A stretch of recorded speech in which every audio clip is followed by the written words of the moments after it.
Hey, this is Tim with AK Endless Sports Cards. So, new topic for this video, and that is how do you value rare cards? It's not an exact science, especially when it comes down to 101s, cards that are numbered to 10, numbered to 25, etc.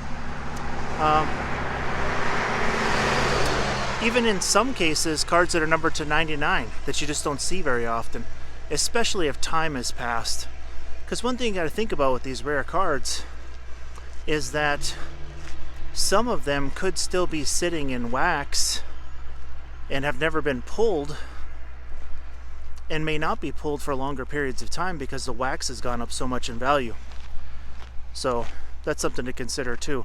Some of these lower numbered cards that are older, oftentimes there's very few of them that are available at any one given time because you got PC collectors that snap them up, and then many of them are probably sitting in that wax that's gone up in value, and a lot of people don't want to break it to risk, not getting anything or getting cards that are damaged or whatever the case may be. So something to think about when you're talking about your rare cards or harder to find cards.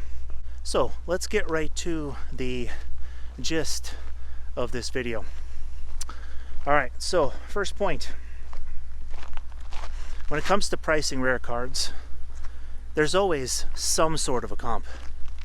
You may not have a direct card for card comp. If they're 101s, you're not going to have the exact one to compare it to.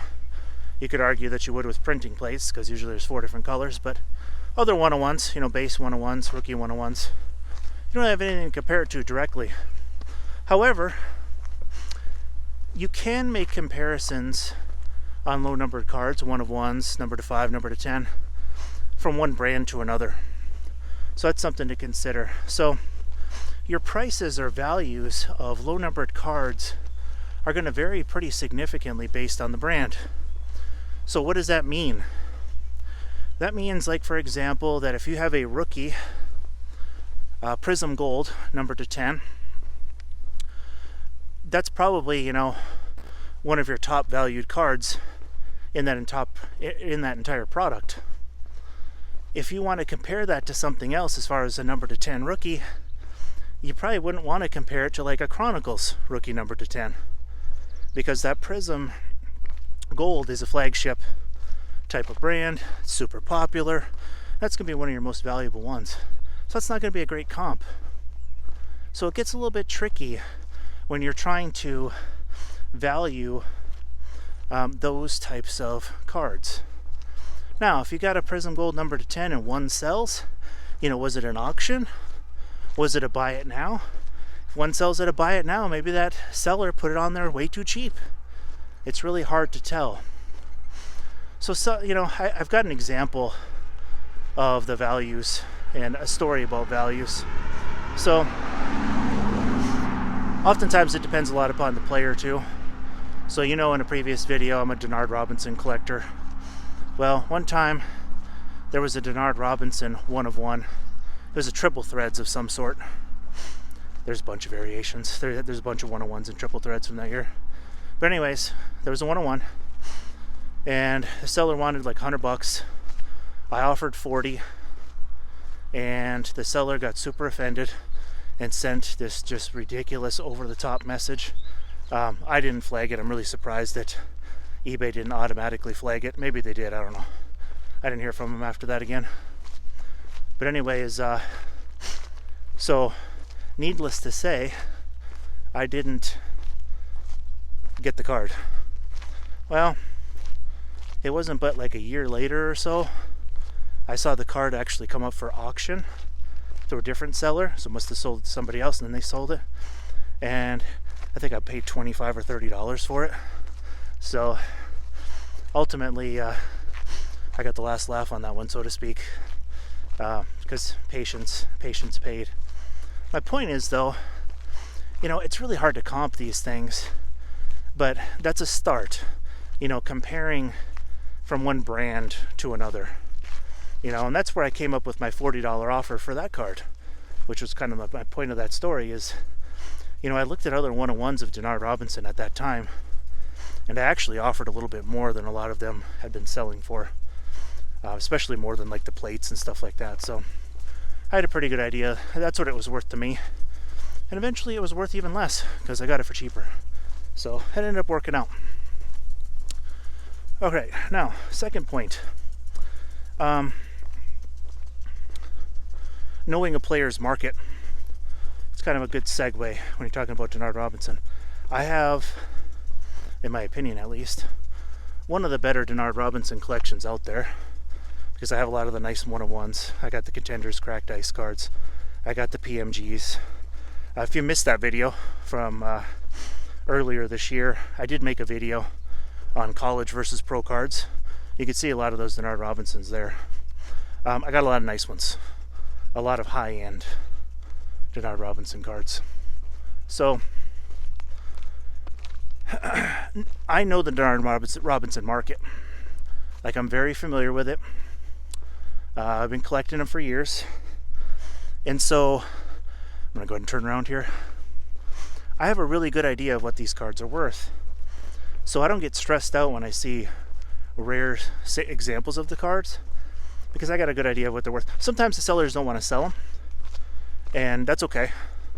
You know, ultimately it's their card. You know, they can tell me no or whatever. But there's just not a huge market for him right now. And so when you have guys like myself, and there's other Denard collectors out there, but we're the ones that know the market outside of just looking at recent sold listings. So we have a pretty good idea of what they should be going for. My third point,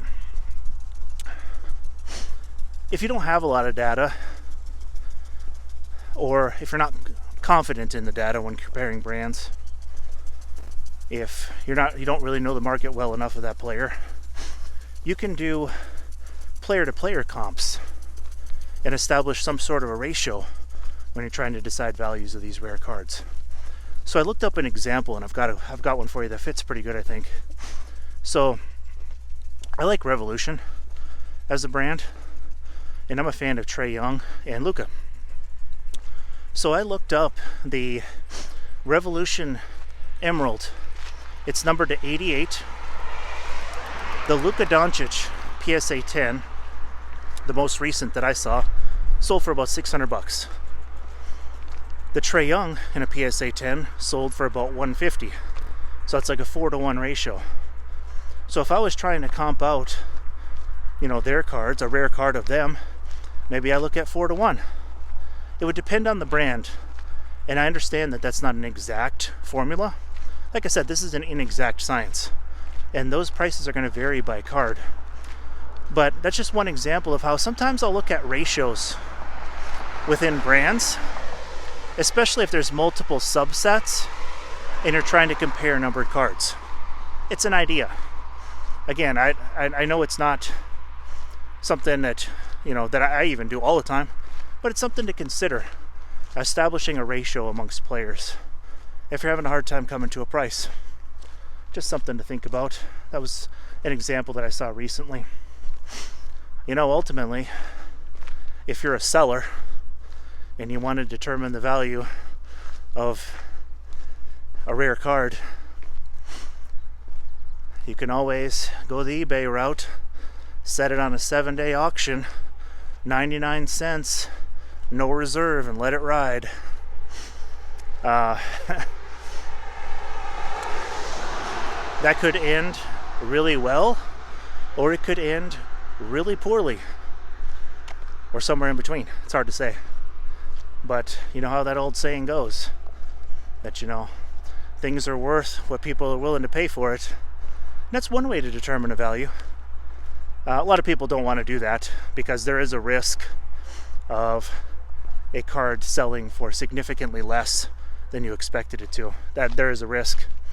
It's not something that I'm always willing to do myself, but it is an option, and you will determine the value of that card using that method. So, something to think about again. One last point. Ultimately, things are just worth what people are willing to pay. And I'll give you an example. So I don't have any comps to look back to. I don't have Card Ladder or any of those subscription services to look up values of cards. I think they're kind of good ideas. It's just not a not a current budget item that I look to spend money on. They have some deals at the National, maybe I'll look into that. But anyways, I don't have one of those subscription services where I can go far back in terms of values. And so, you know, I mentioned on the Rip Card video, I think that was my second video I did, that I'm looking for the David Robinson, Yao Ming, Bill Walton Topps Rip Card from 07-08. It's numbered to 99. I'm looking for an unripped copy. I've been looking for one for 7-8 years. Can't find one. So if that card were to come online and somebody's asking $500 for it, I wouldn't blink. I'd just pay it. So there are circumstances where if you've been looking for a card for so long and have had so much difficulty in finding it, sometimes, you know, in my opinion, you just got to snap it up, you know, because you might not see one again for years. I haven't seen an unripped copy of that of that card for years. So I would just go ahead and pay it. Is what it is. So that was my last point here of the evening. It's a really nice night here in the northern part of Grand Rapids. It's actually outside of Grand Rapids here, but not too far out of the city. So with that said, I did want to say that if you like these types of videos and you haven't already, if you'd consider subscribing, that would be great, because I'm continuously trying to reach out to larger and larger groups of collectors. It's been a lot of fun. I enjoy making these videos while I'm out on these walks, and inside as well. It's been a lot of fun. So if you consider that, that'd be great. And remember that the opportunities for collecting sports cards are endless.